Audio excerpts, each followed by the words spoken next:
অবচেতন অবস্থায় বিছানায় শুয়ে আছে ওরা।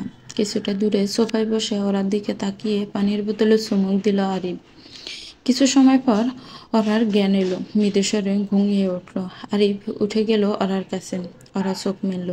আরিফকে দেখে ছিটকে দূরে সরে গেল। আরিফ সেটা রাগান্বিত দৃষ্টিতে দেখল। ওরা হতভম্ব হয়ে গেল। আরিফ, তুমি? আমি কোথায়? আমার কাছে ফুল। তোমার কাছে মানে? আমার বিয়ে আজ আরিফ, আর্তনাদ করে উঠল ওরা। আরিফ ওরার হাত ধরে কাছে বসালো। গল দেশে ঠোঁট ছুঁয়ে বলল, জান, বিয়ে, আমাদের বিয়ে। অন্য কারো হওয়ার কথা ভুলে যাও। তুমি আমার। ওরা জোর করে সরে এলো। ক্ষুব্ধ হয়ে বলল, আরিফ, ভালো হচ্ছে না, আমাকে বাড়ি নিয়ে আসো। তুমি অন্য কাউকে বিয়ে করবে, আমি কি চেয়ে চেয়ে দেখব?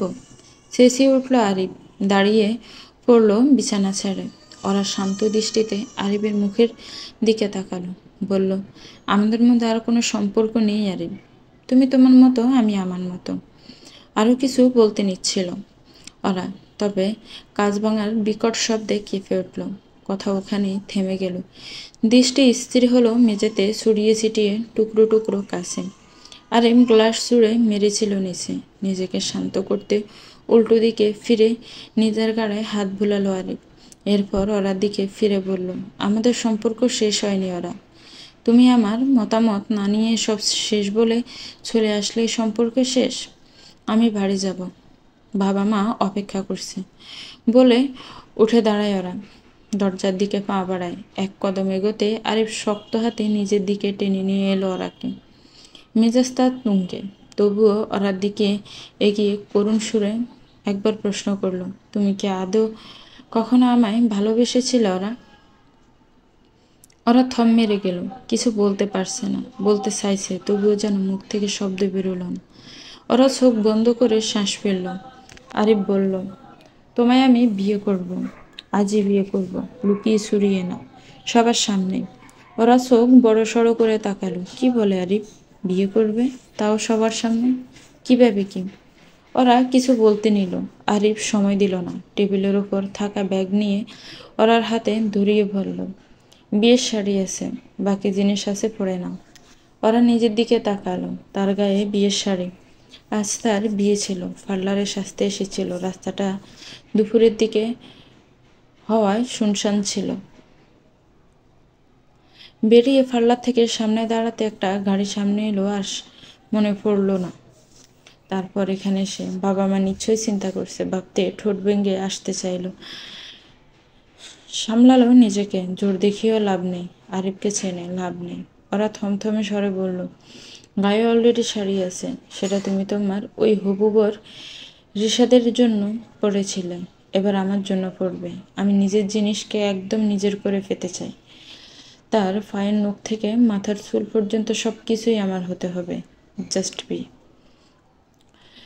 আমি কোনো ডিসিশন জিনিস না আরিফ। আরিফ এগিয়ে এলো, মুখোমুখি দাঁড়ালো, বলল, তুমি আমার, আমার নিজস্বতা। বিয়ে বাড়িতে লোকের যাতায়াত। ওরা আরিফ বাড়িতে এসে ঢুকতেই আশেপাশের লোকজনের ফিসফিসানি শুনতে পেল। পরিবেশ খারাপ বুঝে ওরা জলদি পায়ে ভেতরে গেল। আরিবও এলো তার পিছু পিছু। আশেপাশের লোকজন অদ্ভুত দৃষ্টি দিচ্ছে আরিবের দিকে। ওরা বাড়ির ভিতরের দিকে গিয়ে দেখল তার বাবা অনিক বসে আছেন। তার মা অনিমা কান্না করছেন। মেয়েকে দেখলেন অনিমা। তার কাছে এগিয়ে এলেন। ওরা, কি হয়েছে জিজ্ঞেস করল। অনিমা সব বললেন। ওরার যার সাথে বিয়ে হওয়ার কথা ছিল, রিশাদ, সে নাকি বাসায় চিঠি লিখে পালিয়েছে অন্য এক মেয়ের সাথে, যার সাথে তার দীর্ঘদিনের সম্পর্ক। রিশাদের বাবা মা প্রথমে লজ্জায় এই কথা বলতে পারছিলেন না। মুখে বলতে লাগছিল, তবুও পরে সব বলেন। বারবার ক্ষমাও চান। এই বয়সে এসে ছেলের জন্য মান সম্মান খোয়াতে হবে ভাবেননি। ওরা সব শুনল, কি বলবে বুঝল না। আরিফ এগিয়ে এলো। সবই শুনেছে ও। আরিফকে দেখে অনিমা অবাক হলেন। আরিফ বলল, আন্টি, আমি ওরাকে বিয়ে করতে চাই। আরিফ অনিমার বান্ধবীর ছেলে। আরিফের মা মিনার সাথে অনিমার প্রচণ্ড ভালো সম্পর্ক। একই কলেজে পড়েছে, একই স্কুলে পড়েছে। তবে ভার্সিটিতে ওঠার পর মিনার বিয়ে হয়। ভারতে পুরো পরিবার নিয়ে সেটেল সে। এত দূরে থেকেও বন্ধুতে তাদের একটুও ফাটল ধরেনি। অনিমা ওরার সাথে আরিবের বিয়েতে এক পায়ে যেন রাজি। এই আসরে মেয়ের বিয়ে দিতে না পারলে ভবিষ্যতে বিয়ে দিতে আর পারবে কিনা সন্দেহ। প্রতিবেশীরা তো আছেই, মেয়ের নামে বাজে কথা রটিয়ে বেরাবে, চরিত্রে কালি লাগাবে। অনিক সব দেখল পাথর হয়ে, রাজি হয়ে গেল এক বাক্যে। ওরা হতভম্ব, ভেবেছিল বাড়িতে এসে কিছু করবে এমন, আর আরিবকে বিয়ে করতে হবে না। তবে পরিবেশ প্রতিকূলে যাবে তাকে জানতো। আরিব বক্র হাসল। বিয়েটা হলো। আরিবের ভাবভঙ্গি দেখে মনে হচ্ছে সে ট্রফি জিতেছে। হ্যাঁ, জিতেছেই তো। ট্রফি না জিতলেও ওরাকে জিতেছে, নিজের ভালোবাসাকে জিতেছে। ওরা নিজের রুমে ঢুকল, বসে পড়ে বিছানায়। রাগে শরীরের রক্ত টকবক করছে যেন। আরিব ঘরে এলো, দরজা বন্ধ করল। আরিবকে দেখে ওরার রাগ যেন বাড়ল। জ্বলন্ত চোখে তাকালো ওর দিকে, ক্ষিপ্ত হয়ে বলল, তোমার জন্য সব হয়েছে আরিব। আমার পরিবারের সম্মান নষ্ট হয়েছে। আরিব গা ছাড়া ভাব নিয়ে চেয়ার টেনে বসল। বলল, আমি কি করলাম? তোমার কি মনে হয় কিচ্ছু বুঝি না আমি? ফার্স্ট আমাকে পার্লার থেকে নিয়ে গেলে, এখন রিশাদ বিয়েতে এলো না। যেই ছেলে বিয়ের কদিন আগে পর্যন্ত গদগদ ভাব নিয়ে থাকতো, সেই ছেলে এভাবে বিয়ে ছেড়ে পালাবে, সেটা আদেও কতটা বিশ্বাসযোগ্য? আরিব হেসে ফেলল এবার। বলল, আগের মতোই আছো ওরা, একটুও পাল্টাওনি। আরিব আরিব উঠে এসে ওরার পাশে বসল। ওরার মাথায় হাত বুলিয়ে ফিসফিস করে বলল, আমার ওরাকে অন্য কারোর কিভাবে হতে দেই? তুমি আমার ছিলে, ফিউচারেও আমারই থাকবে। এরপর থামল, উঠে দাঁড়ালো বিছানা ছেড়ে। বলল, আন্টি আঙ্কেলের সাথে কথা হয়েছে, কয়েকদিনের মধ্যে আমরা ইন্ডিয়া ব্যাক করছি। আরিব ও ওরার পরিচয় হয় ভারতে। ওরা ইন্ডিয়ায় পড়াশোনার জন্য আরিবদের বাড়ি থাকবে, এমনটাই কথা হয়েছিল মিনার সাথে অনিমার।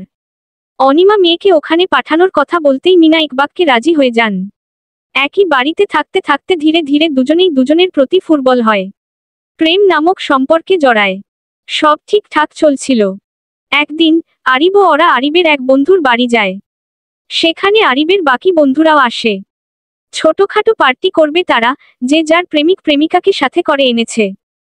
একসময় সকলে ড্রিঙ্ক অবধি করে। এক পর্যায়ে মাত্রাতিরিক্ত নেশায় বুঁদ হয়ে পড়ল ওরা। আরিব নিজেকে কিছুটা হলেও সামাল দিতে পারছিল তখন।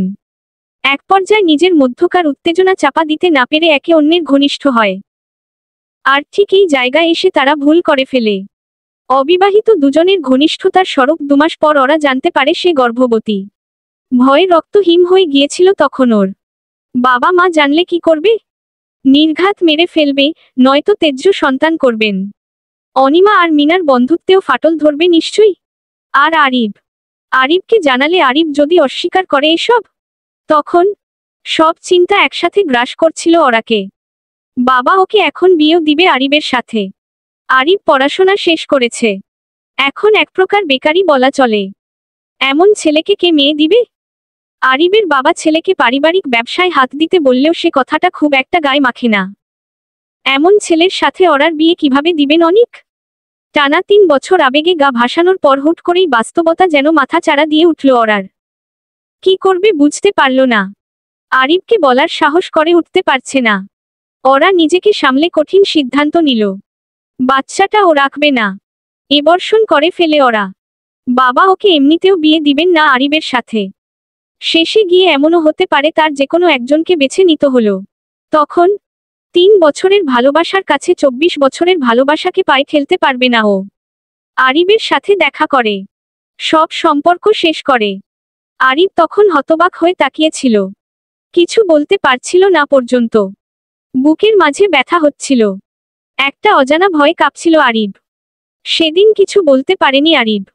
ভেবেছিল পরের দিন শান্তভাবে বুঝিয়ে বলবে ওরাকে। সেই দিন এলো না। পরের দিন জানতে পারে ওরা বাংলাদেশে চলে গিয়েছে। আরিব সেই দিন নিজের ঘর আটকে বসেছিল পুরো দিন। মাত্রাতিরিক্ত কান্নাকাটি করছিল, যা রইল সবার অগোচরে। আরিব বাবার ব্যবসায় হাত দিয়েছে। বাবা মাকে ওরার কথা জানাতে মিনা রাজি হলেও আরিবের বাবা মুখের উপর বলে দিয়েছে, ব্যবসা ধরো, নিজের টাকা দিয়ে বউকে খাওয়াবে পড়াবে, আমি 1 পয়সাও দিব না। রাজি হলো আরিব, ব্যবসা ধরল। একদিন জানতে পারল ওরার বিয়ের কথা। সব ফেলে বাংলাদেশ ছুটল। টানা 1 মাস নজর রাখল ওরার উপর বাংলাদেশে। সুযোগ বুঝে রিশাদকে একবার মেরেছিল পর্যন্ত। অবস্থা খুব গুরুতর না হলেও রিশাদ ভয় পেয়েছিল বেশ। তার সুযোগ নিল আরিব। ভয় দেখালো ছেলেটাকে। সবসময় সহজ আচরণ করতে বলল ওরার সাথে। তারপর বিয়ের দিন ওকে পালাতে বলল বাসায় চিঠি লিখে। প্রথমে রিশাদ রাজি হলো না। আরিব সব খুলে বলল তাকে, এরপর কিছুটা বানিয়েও বলল ওরার নামে। রিশাদের মায়া হলো আরিবের জন্য, চরম রাগ হলো ওরার প্রতি। এত কিছু করে আরিব পেল ওরাকে। বিশ্বজয়ের হাসি হাসলে ও। অথচ এত সব করা আরিব জানতে পর্যন্ত পারল না, ওরা তাকে না জানিয়েই তার অংশকে ধ্বংস করে দিয়েছে। নিজের ঘরে ঘুমিয়েছিল ওরা। কয়েকদিন কেটেছে বিয়ের পর। আরিবকে এড়িয়ে চলে এখনো কেন যেন। কিছুটা অস্বস্তি হয়। অতীত মনে পড়ে যায়। যেই বিষাদে ভরা অতীত ও মনে করতে চায় না। তবে অতীত ভোলা কি যায়? না, অবশ্যই। সকাল ৮ বিসর্গ ২-৩ বাজে এখন। দরজা ধাক্কানোর শব্দে ঘুম ছুটে গেল। পিটপিট করে দরজার দিকে তাকালো। তারপর ঘড়ির দিকে তাকিয়ে সময় দেখল। উঠে গিয়ে দরজা খুলে দেখল সামনে অনিমা। ভ্রু কুঁচকে ওরা বলল, কি মা, বাইরে আয়। কে? বাক্য শেষ করার আগে অনিমা চলে গেলেন। ওরা মায়ের পিছু পিছু গেল। ড্রয়িং রুমে এসে চমকে গেল। টেবিলে ফুলের তোড়া, গাঢ় লাল গোলাপ, পাশে কিছু বক্স। ও মায়ের দিকে তাকালো। উনি দুপাশে মাথা নাড়িয়ে চলে গেলেন। ওরা বুকেটা তুলে নিল হাতে। বাকি জিনিসগুলোও নিল। রুমে এসে দরজা লাগালো। বুকের উপরে একটা ছোট্ট নোট কার্ড আছে। ও সেটা হাতে নিল। রোজ, আমাকে এতখানি উপেক্ষা করে কি সুখ পাও তুমি? রেড রোজ মানে জানো তো? এর মানে ভালোবাসা, আবেগ। আজ রোজ ডে।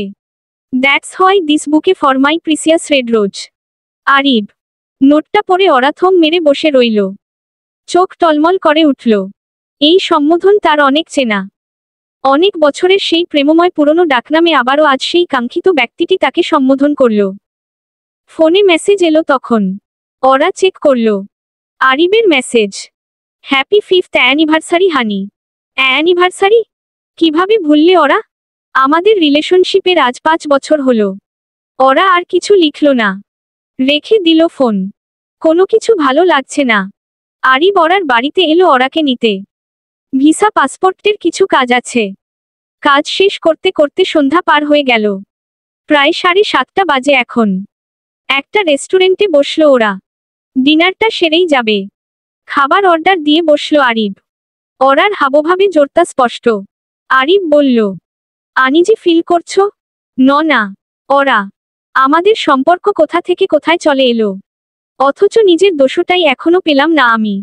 ওরা আরিবের দিকে তাকালো। চোখের দিকে তাকিয়ে পরক্ষণে চোখ সরালো। অস্বস্তি গ্রাস করছে ওকে। আরিবের সাথে থাকলেই সেই দিনের কথা মনে পড়ে।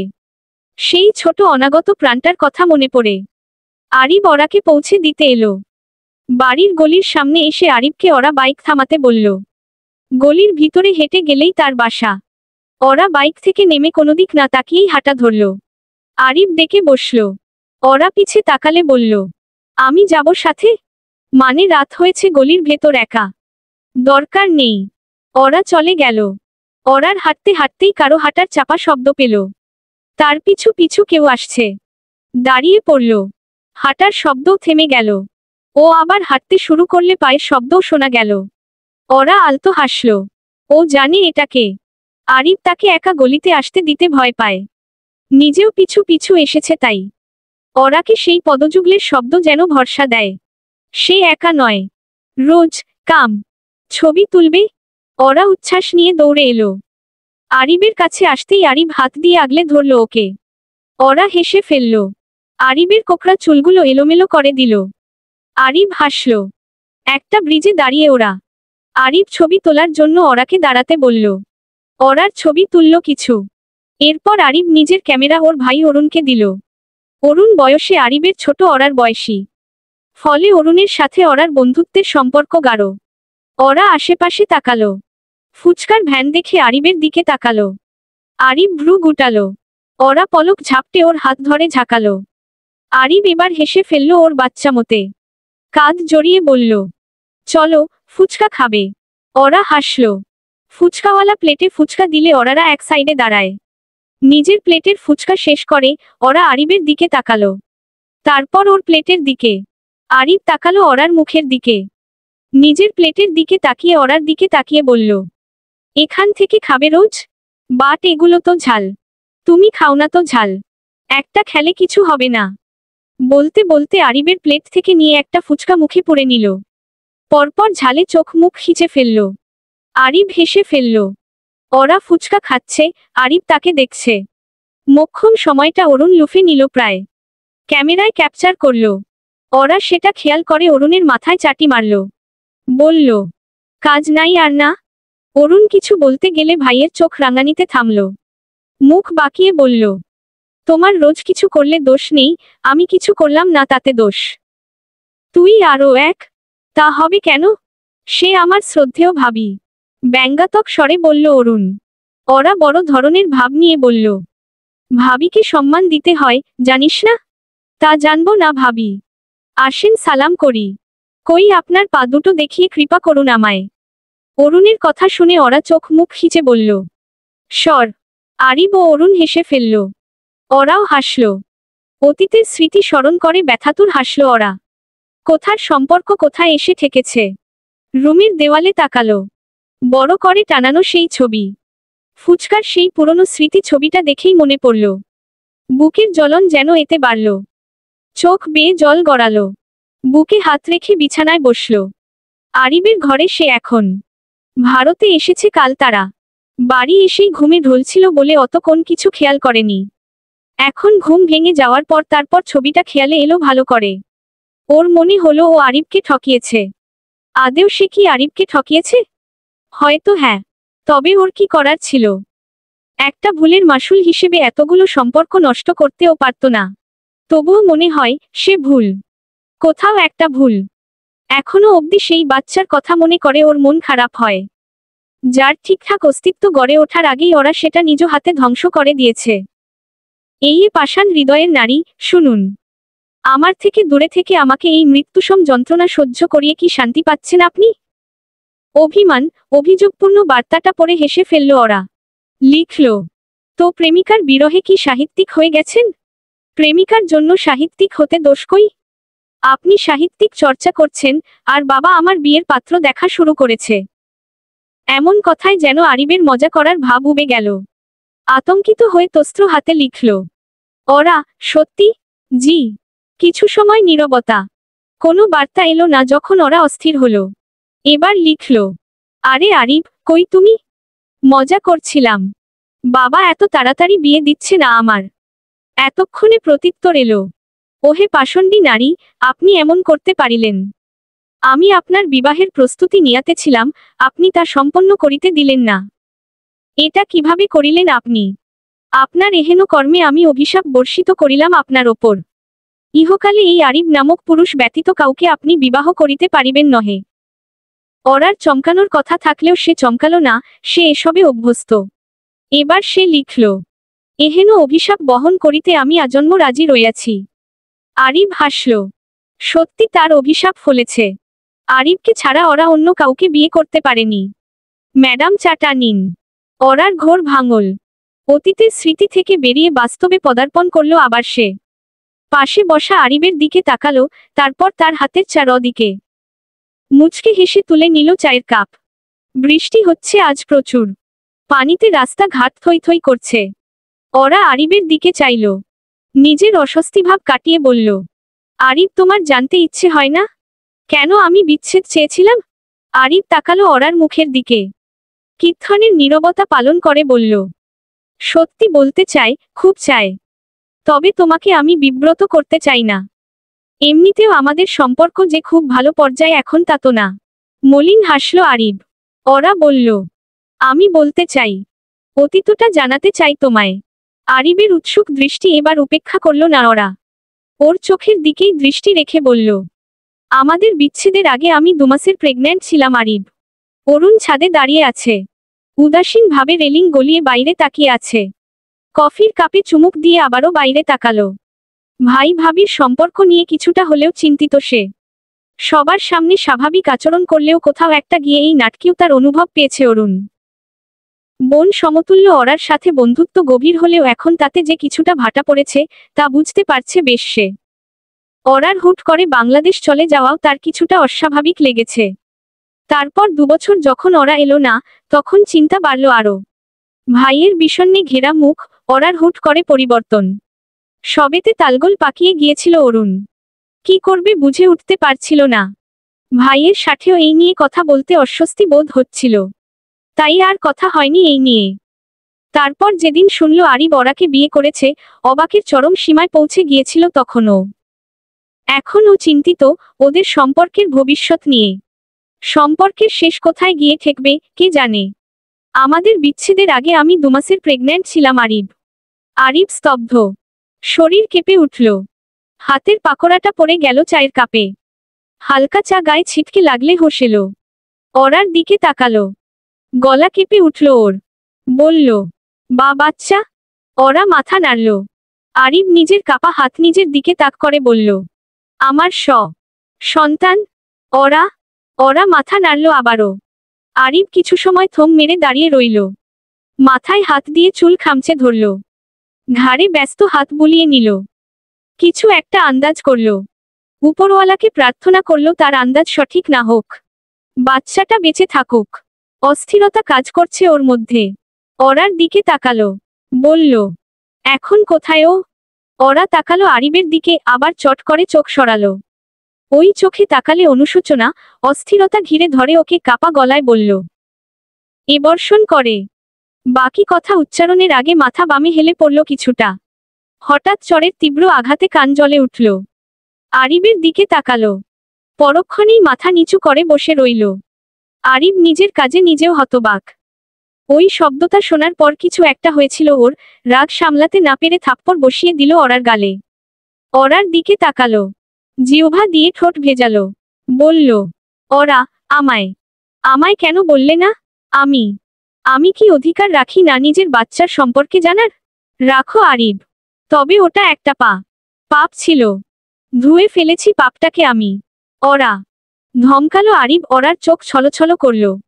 বেশি আদরের ফল এটা। আরিব বলল, পাপও করেনি, আমরা করেছি। আমাকে একবার জানাতে অরা, আমি সব ঠিক করতে পারতাম। কি ঠিক করতে? বারবার বলতাম তোমায় বিয়ের জন্য, একটু সিরিয়াস হতে বলতাম বিয়ে নিয়ে, তুমি ও তো পাত্তাই দাওনি। তার মধ্যে ওই দিন পার্টিতে, তারপর এই বাচ্চা। কি কাজ করতে তুমি? বাবা কোনোদিন বিয়েতে রাজি হতো? আমাদের বদনাম হয়ে যেত। তোমাকে দোষ না দিলেও আমায় সবাই দোষ দিত। ওরা আমাকে একবার জানাতে, আমি কথা বলতাম সবার সাথে, আমি সব সামলাতাম। তুমি একটা সুযোগ তো দিতে পারতে আমাকে। তুমি বলতে পারলো না আর। ধপ করে বিছানায় বসে পড়ল, গলায় আটকে আসছে কথা। হুট করে কেঁদে ফেলল। বাচ্চাটা কথা ভেবে বুক কাঁপছে, নিজেকে কাপুরুষ মনে হচ্ছে। এমন তো ও চায়নি। তবে কেন এমন হলো?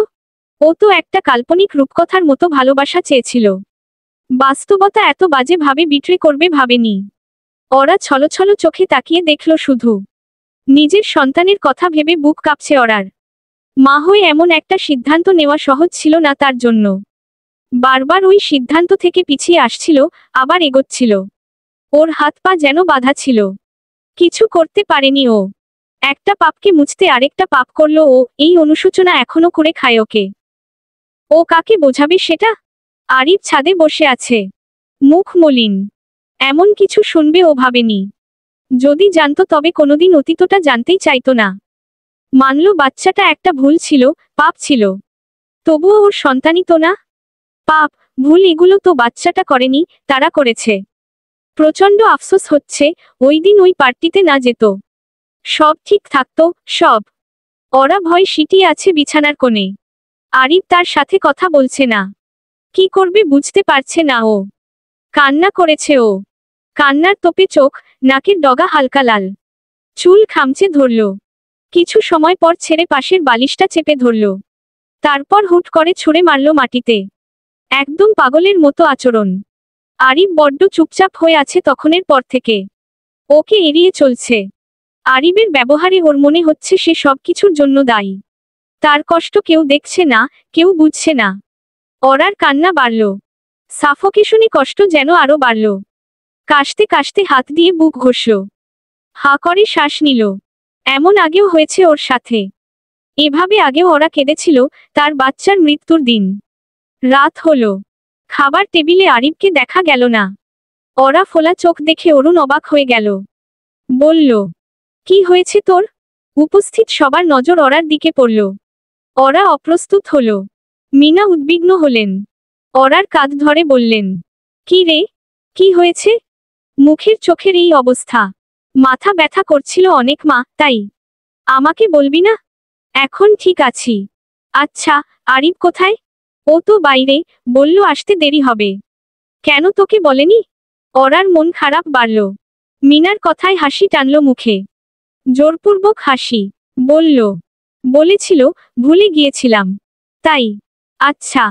বস, খাবার বাড়ছি। এখন ঠিক আছিস তো? হু। সবাই নিজেদের খাওয়ায় ব্যস্ত হলো। ওরা খেতে বসল।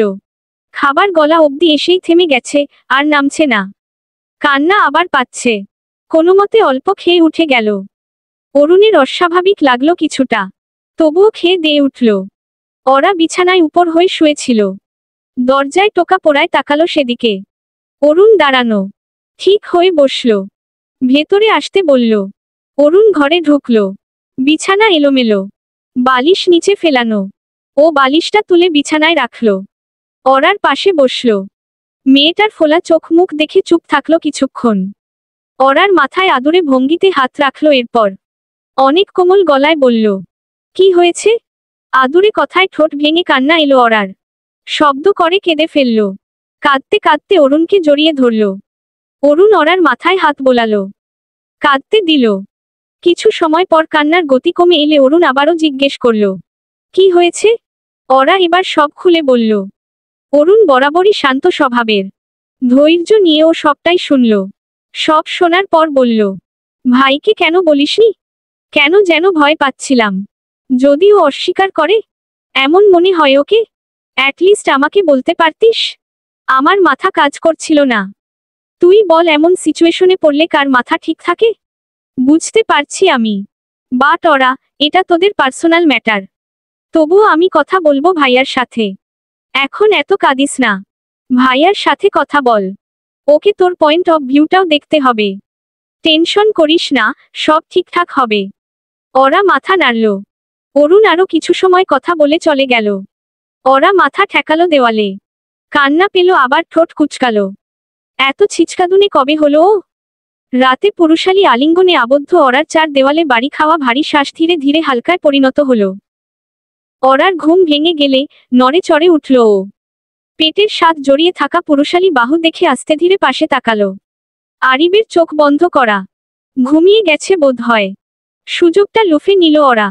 জড়িয়ে ধরল ওকে। বুকে মাথা রাখল আলতো করে। খুবই সোল্প স্বরে বলল, সরি আরিব। তখন মাথায় হাতের স্পর্শ পেল ও। পানি গড়ালো চোখ থেকে ওরার। ভাঙা গলায় বলল, আমি কোনোদিনও এমন করতে চাইনি। আমিও চেয়েছিলাম হ্যাপি লাইফ লিড করতে তোমার সাথে। বাট ভাগ্যে ছিল না হয়তো। আমি সরি আরিব। আমি ভয় পাচ্ছিলাম যদি তুমি অস্বীকার করো তখন কি করব আমি। আমি শো রি। কান্নায় ভেঙে পড়ল ওরা। আরিবের কাছে নিজেকে আরেকটু গুটিয়ে নিল। ওর বুকে মুখ রেখে ফুপিয়ে উঠল। আরিব নিজের সাথে জড়িয়ে ধরল ওরাকে। মেয়েটার কান্নার শব্দ বুকে বিঁধছে যেন তার। ওরার মাথায় থুতনি ঠেকিয়ে চুলে আদুরে ভঙ্গিতে হাত বুলাতে লাগলো আরিব। তার নিজের চোখও জলে ভর্তি। গড়িয়ে পড়ল তাইবার। চোখ চেপে বন্ধ করে ফেলল। ওরার ক্রন্দনের চাপা সুর তার বুক এফোর ওফর করতে যেন সক্ষম। নিজের সন্তানের কথা চিন্তা করে বুকের অজানা অস্থিরতা কাজ করছে ওর। কষ্টে গলায় কান্না দলা পেকে আছে যেন। চিৎকার করে নিজের কষ্ট জাহির করতে চেয়েও ব্যর্থ সে। সমাজের তথাকথিত নিয়ম আছে যে পুরুষ মানুষদের কাঁদতে নেই।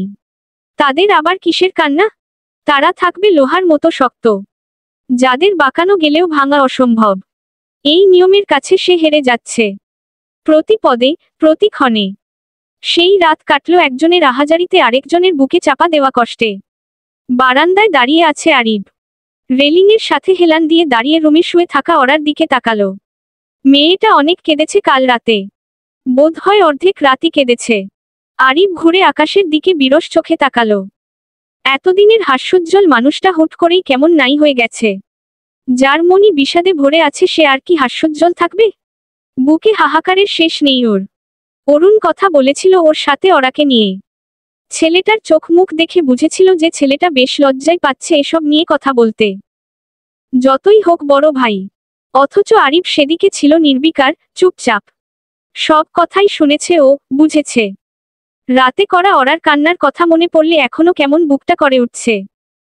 পকেট হাতড়ে সিগারেটের প্যাকেট বের করলো ও। সিগারেট খুব একটা না খেলেও কিছুটা অভ্যাস আছে তার। বারান্দা দরজা আটকে বারান্দায় এক কোণে গিয়ে দাঁড়ালো। সিগারেট ঠোঁটের দুভাজের মাঝে ধরল। একবারের ধোঁয়ায় যেন চারপাশ এক হাহাকারে ভরে উঠছে। বিয়ের কতদিন হলো যেন তোমার? অরা চকিতে তাকালো সামনে বসা মহিলাটার দিকে। তার নাম রোকসানা। পাশের বাড়িতে থাকে উনি। অরা চেনে বলে মনে হয় না। সকালে এলো রোকসানা, বলে বৌমা মানে অরাকে দেখবে, কথা বলবে। সেই থেকে আধ ঘন্টা বসে আছে ওরা। বিভিন্ন কথা বলছিল। বলো। রোকসানার কণ্ঠে ধ্যান ছিন্ন হলো অরার। ও বলল, 7.5 মাস। মহিলা মুখ কোচকালেন। তিক্ততার সাথে বললেন, এতদিন হলো, এখনো অবধি সুখবর দিতে পারলে না। এখনকার মেয়ে মানুষ না। ইঙ্গিত বুঝে অত্যন্ত বিরক্তি নিয়ে তাকালো ওরা। সত্যি আন্টি এখনকার মেয়ে মানুষ। এত বাজে ওরা।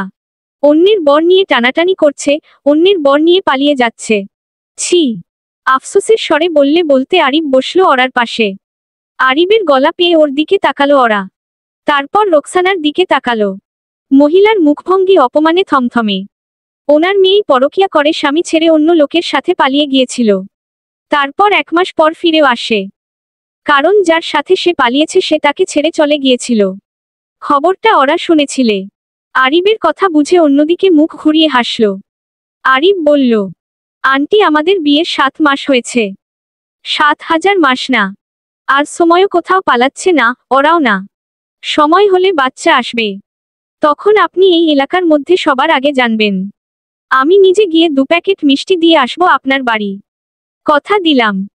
তীব্র অপমান নিয়ে মিনার দিকে তাকালেন রোকসানা, এই আশায় ছেলেকে ধমকাবেন বা কিছু বলবেন। অথচ ভদ্রমহিলা নির্লিপ্ততা ভাব নিয়ে বসে। ঠোঁটে কোণে তার হাসির অবাধ বিচরণ। যেন ছেলের কথায় খুব গর্ব অনুভব করেছে তিনি। রোকসানা উঠে দাঁড়ালেন। মিনার উদ্দেশ্যে বললেন, ছেলেকে ভদ্রতা শেখান ভাবি। আর এখনই বউ পাগল, ভবিষ্যতে কি হবে আল্লাহ জানে। ছেলে বউ পাগল হলে আমার আপত্তি নেই ভাবি। আমার যেখানে আপত্তি নেই সেখানে আপনার আপত্তি থাকার কথা না। আর থাকলেও আমার কিছু করার নেই। রোকসানা বেরিয়ে গেলেন থেকে তীব্র অপমান নিয়ে। ওরা বেকনিতে দাঁড়িয়ে আছে ওরা। আরিফ এগিয়ে এলো ওরার কাছে। মেয়েটার কোমর জড়িয়ে ধরল। ওরা আরিফের গলা জড়িয়ে বলল, কি? আরিফ দুদিকে মাথা নাড়ালো। ওরা বলল, ঘুরতে নিয়ে যাবে? কোথায় যাবে? যে কোনো জায়গায়।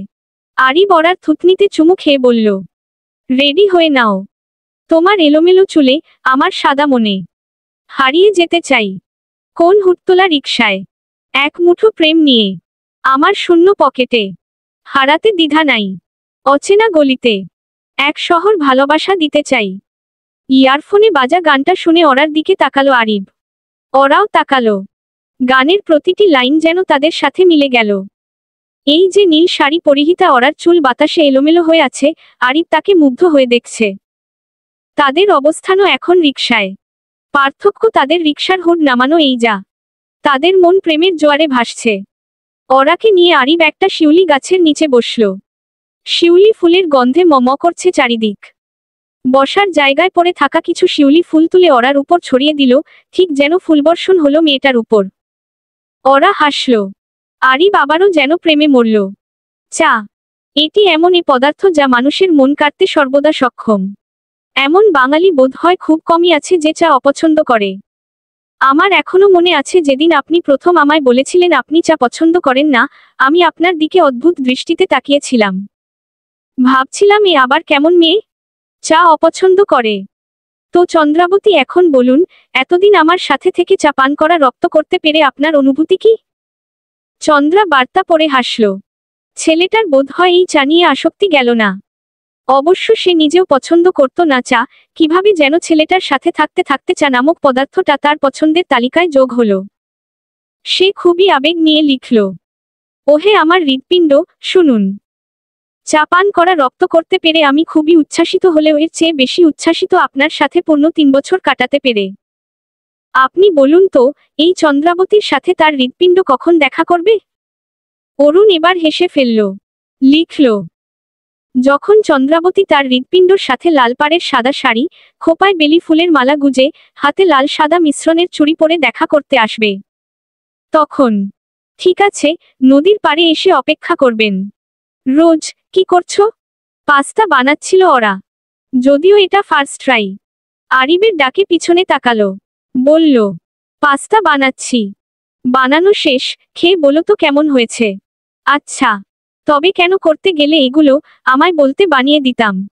আহা, কিছু হয়নি তো না, খাও। বলে একটা বাটিতে পাস্তা নিয়ে আরিবের হাতে দিল ওরা। আরিব 1 চামচ খেলো, আরও 1 চামচ খেলো, এভাবে পুরো বাটিটা খালি করল। ওরা উৎসুকভাবে তাকিয়ে আছে। জিজ্ঞেস করল, কেমন হয়েছে? আরিব হাত প্রশংসনীয় ভঙ্গিতে ঘুরিয়ে দেখিয়ে বলল, অমৃত। আহা, এত স্বাদ। ওরা উৎফুল্ল হলো। আরিব রুমে এলো। নিজেকে এতক্ষণ সামলে রাখতে পারলেও এখন পারল না। বাথরুমে গিয়ে বমি করে ফেলল। এরপর সময় নিয়ে হাত মুখ ধুয়ে নিল। তবুও ঝাল কমল না। পাস্তা মাত্রাতিরিক্ত ঝাল ছিল। এমন না সে ঝাল খায় না, খায়। তবে এত না। মুখে পানির ঝাপটা দিয়ে বেসিনের আয়নার দিয়ে তাকালো। কেন যেন হালকা হাসল। তারপর বেরিয়ে এলো বাথরুম থেকে। সেন্টার টেবিলের থেকে পানির বোতল নিয়ে ঢকঢক করে পানি খেলো। একটি নদীর পাড়ে এসে অপেক্ষা করছে অরুণ। পরনে সাদা পাঞ্জাবি, যা ছেলেটার গায়ে দারুণভাবে এঁটেছে। এর মধ্যেই দেখা মিলল কাঙ্ক্ষিত নারীর। লাল পাড়ের সাদা শাড়ি, কপালে ছোট্ট লাল টিপ, কানে ঝুমকা, হাতে লাল চুড়ি, খোপায় বেলিফুলের মালা। এ যেন বিধ্বংসী রূপ। কুচি ধরে হেঁটে এলো চন্দ্রা দ্রুত পায়ে। এসে অরুণের হাত ধরল। অরুণ দেখল শুধু মেয়েটাকেই। তার মনমতো সেজেছে মেয়েটা। সুখ অনুভূত হলো। হাসল খানিক। চন্দ্রা জিজ্ঞেস করল, কেমন লাগছে আমায়? সুন্দর। শুধু সুন্দর? অরুণ হাত দিয়ে চন্দ্রার মুখের সাথে লেপটানো কিছু চুল কানে গুজে দিল। অতঃপর ফিসফিসালো, উহু, শুধু সুন্দর না, এ যে তোমার বিনাশিনী রূপ। তোমার হাতে আজ আমি বিনাশ হবি। চন্দ্রা লজ্জা পেল। লাজুক হাসল। অরুণের দিকে তাকালো। অরুণ ওকে নিয়ে একটা গাছের পাশে বসল। মেয়েটার রূপে তার গান গেতে মনে চাইল। খালি গলায় গেয়ে উঠল, ওরে নয়নেতে নয়ন দিয়ে রাখবো তারে। ওরে নয়নেতে নয়ন দিয়ে রাখবো তারে। চলে গেলে যেতে দেব না। না না না, ছেড়ে দেব না। তোমায় হৃদমাঝারে রাখবো, ছেড়ে দেব না। চন্দ্রাবতী কোথায় তুমি? তোমার শূন্যতা আমাকে পীড়া দেয়, তা কি তুমি জানো না? বার্তা পৌঁছালো। তবে সেই বার্তা আর দেখা হলো না। অরুণ আশাবাদী হয়ে বসে রইল। এই বোধ হয় তার চন্দ্রাবতী বার্তা পড়ল। তারপর নিজে বার্তা পাঠালো। বলল, জানো হৃৎপিণ্ড আজ কি হয়েছে? আফসোস। চন্দ্রা এমন করল না। অরুণ কতটা অস্থিরতার মধ্যে আছে মেয়েটা কি জানে না? এমন কেন করছে তাহলে সে? কতদিন হলো? প্রায় সপ্তাহ খানেক। মেয়েটার খোঁজ নেই। না ফোন কল, না মেসেজ, কিচ্ছু না। অরুণ মাথা চেপে বসে রইল। আচ্ছা, মেয়েটার কি কষ্ট হচ্ছে না এমন করতে? হওয়ার কথা তো। তবে এমন করার কারণ কি? এভাবে দিন গেল, সপ্তাহ গেল, মাস পেরোলে। হঠাৎ ফোন বেজে উঠল। অরুণ ফোনের দিকে তাকালো। আননোন নম্বর। ছেলেটা কমাসে বেশ চুপচাপ হয়ে আছে। এমন না সে প্রচণ্ড চঞ্চল, তবে এত শান্তও নয়। প্রেমের বিরহ কি এত? একটা মানুষকে পরিবর্তন পর্যন্ত করে দেয়। অরুণ ফোন তুলল। একটা চিকন কণ্ঠস্বর ভেসে এলো, অরুণ। অরুণ কেঁপে উঠল যেন।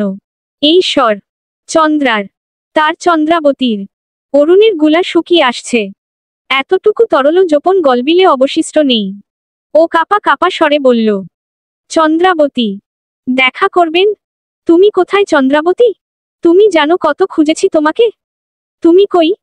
অস্থির গলায় ব্যস্ত ভঙ্গিতে কথাগুলো বলল অরুণ। চন্দ্রা হাসল। বলল, দেখা করি আজ বিকেলে এসো। হ্যাঁ হ্যাঁ, চলো দেখা করি। লোকেশন মেসেজ করছি। রোজ। বলো। কই তুমি? এখানে। বেকনিতে এগিয়ে এলো আরিব। ওরা দাঁড়িয়ে আছে। আরিব জড়িয়ে ধরল ওরাকে পিছন থেকে। মাথায় চুলের সিঁথিতে থুতনি ঠেকিয়ে বলল, এখানে কি করছো? এমনি দাঁড়িয়ে আছি। বোর লাগছে। ডিনারে বাইরে যাবে? নিয়ে যাবে? উচ্ছ্বাসিত কণ্ঠস্বর ওরার। আরিব হাসল। বলল, তুমি যেতে চাইলে অবশ্যই। রেডি হই তবে? আরিব ওরার মাথায় হাত বুলিয়ে বলল, যাও। ওয়েল, তুমি চুজ করে দাও কি পরব। বলতে বলতে ঘরে ঢুকলো ওরা। কাভার্ড খুলে জিজ্ঞেস করলে, চুড়িদার নাকি শাড়ি? শাড়ি। ওকে। বাইরে যাও, রেডি হয়ে আসছি। আরিব রুমের বাইরে চলে গেল। কিছু সময় বাদে ওরা তৈরি হয়ে বের হলো ঘর থেকে। পরনে খয়েরি পাড়ের ধূসর শাড়ি। চুলগুলোয় বেনি গেথে বাপাশে এনে রাখা। অলংকার বলতে আছে পায়ে একজোড়া নুপুর আর হাতে কিছু আংটি। কানে ছোট্ট টপ। আরিব মুগ্ধ হলো। মেয়েটার ড্রেসিং সেন্স যা চমৎকার না। আরিব তৈরি হলো। সাদা পাঞ্জাবি, সাদা পায়জায় চমৎকার সুপুরুষ লাগছে তাকে। কোকড়া চুলগুলো যেন বেশি আকর্ষণীয় ঠেকলো ওরার কাছে। কিছু সময় বাদে বেরিয়ে পড়ল ওরা। রেস্টুরেন্টের কর্নারের একটা টেবিলে বসে আছে অরুণ ও চন্দ্রা। অরুণ অবাক হয়ে মেয়েটাকে দেখল। পরনে শাড়ি, হাতে চিকন চুড়ি, নাকে ছোট্ট নাকফুল, চুলে অগোছালো খোপা। চন্দ্রা কখনোই এমনভাবে সাজত না। তবে আজ কেন? তুমি এতদিন কোথায় ছিলে চন্দ্রাবতী? চন্দ্রা হাসল। বলল, ভালো আছেন? তোমায় ছাড়া ভালো থাকা যায়? এখন থেকে যে থাকতে হবে অরুণ। সম্বোধন অরুণকে হতবাক করতে যথেষ্ট ছিল। মেয়েটার এমন সম্বোধন সে কখনো শোনেনি। ও অবাক হয়ে বলল, আপনি আজ্ঞে কেন করছো চন্দ্রা? এত পরিবর্তন। যেখানে সম্পর্কে পরিবর্তন এসেছে সেখানে নামে পরিবর্তন কি অস্বাভাবিক? কি হয়েছে তোমার? আমি বিবাহিত। অরুণ। অরুণ স্তব্ধ হয়ে গেল। নড়াচড়া করতেও ভুলে গেল যেন।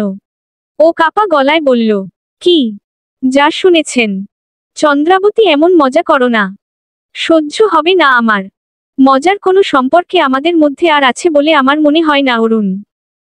তুমি ঠকালে কিভাবে আমায়? একটুও বাধল না? চন্দ্রা ব্যথাতুর ভঙ্গিতে হাসল। বলল, বাবা মার জেদে। তারা বাধ্য করেছে আমায় বিয়ে করতে। ছেলে এত পছন্দ তাদের। আমি না করলেও বিয়ে করতেই হলো। অবশ্য ছেলে খুব ভালো কিনা। আমি নাকি অনেক ভালো থাকবো। অরুণের চোখ গেল চন্দ্রার হাতের একপাশে। কালসিটে দাগ কেমন? অরুণ ক্লান্ত গলায় বলল, তুমি ভালো আছো? হু, অনেক। জানো, আমাকে ও অনেক ভালোবাসে। একটা গুড নিউজ দেই। অরুণ করুণভাবে তাকালো চন্দ্রার মুখের দিকে। চন্দ্রা বলল, আমি প্রেগন্যান্ট। অরুণ কেঁপে উঠল। কথাটা বুকে বিঁধল। তার চন্দ্রাবতীকে অন্য কেউ মলিন করেছে। অন্য কারো অস্তিত্ব তার গর্ভে বেড়ে উঠছে।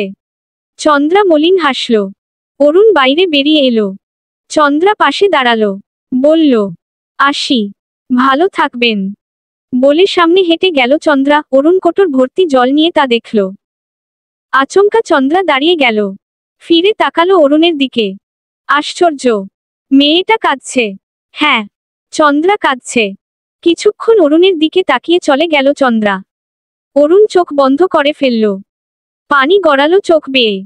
রাতের বেলা ব্রিজ দিয়ে হাঁটছে ওরা। আরিব। আশেপাশে মানুষ নেই। আরিব দাঁড়িয়ে পড়ল। পকেট থেকে একটা গোলাপ বের করে ওরার সামনে ধরল। ওরা হেসে সেটা নিল। আরিব নিজের হাত ওরার দিকে বাড়িয়ে দিল। বলল, would you like to dance with me? Yes, I would love to. এরপর হেসে আরিবের হাত ধরল ওরা। আশেপাশে যেহেতু কেউ নেই, সমস্যাও নেই। আরিব ফোনে গান বাজালো। I want you to know that I'm never leaving. 'Cause I'm Mrs. Snow, till death we'll be freezing. Yeah, you are my home for all seasons. So come on, let's go. হাতে হাত রেখে ওরাকে নিজের দিকে ঘুরিয়ে আনলো আরিব। মুখোমুখি হলো যখন দুজন, তখন ওরা হাসল। নাচের কায়দায় আবার দূরে সরে গেল। Let's go below zero and hide from the sun. I love you forever, where we'll have some fun. Yes, let's hit the North Pole and live happily. Please, don't cry, no tears now, it's Christmas, baby. My snowman and me. My snowman and me. Baby. আবারও হাতে হাত রেখে নিজের দিকে এনে পিছনে ঘুরে কানে ফিসফিস করে বলল, বেবি। ওরা কাঁধ হালকা কুঞ্চিত করে শব্দ করে হাসল। সুন্দর চলল তাদের জীবন। কিছু সময়ের ঝগড়া, আবার ভালোবাসা, এই তো জীবন। আবার সবার পরিণতি কি এত সুন্দর? না। কিছু সময় অরুণ চন্দ্রার মতো ভালোবাসলেও বিচ্ছেদ নামক বিষাক্ত শব্দটা জীবনের সাথে জুড়ে ভালোবাসাকে কবর দিতে হয়। এই তো জীবন, তাই না? সমাপ্ত।